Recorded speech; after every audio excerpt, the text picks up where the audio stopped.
Raine, age 1, blind, no light perception, walking down the sidewalk with the belt cane.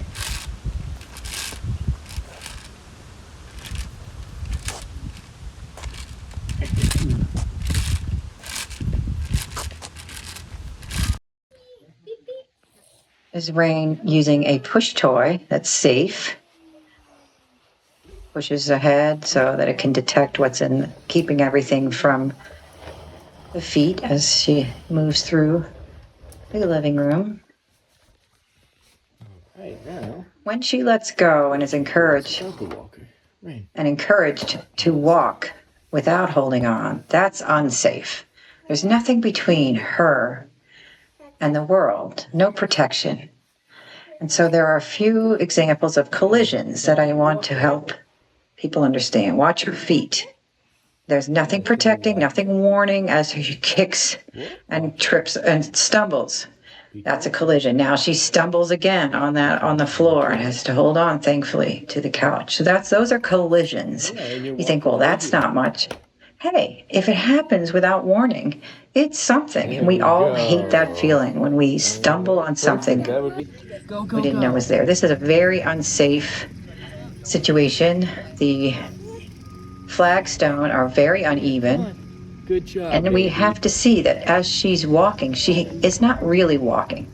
It's constant stepping for balance. And that's why it's sort of in a circle, not going anywhere. It's because she can't stand still. She is unable to just stand quietly with her feet stationary unless she holds on, because touch is her best sense for balance. Touch aids balance when especially you can't see, but for everybody. But when you can't see, it's unsafe also. So she needs touch for balance and for safety. Yeah. Good job. Keep going. Go get Tay-Tay. Keep going. Go get Tay-Tay. And so she has to make her way through uneven terrain without any warning until she gets to touch her mommy's hand. Again, that's aiding her balance. So the belt cane extends touch. It extends the touch down to the ground to allow little Raine to know what it is that she's about to step on. And that information makes life safer, builds confidence, and is essential to every child. So that's why the belt cane is a medical necessity for blind infants like Raine, to make her safe, secure, and outgoing.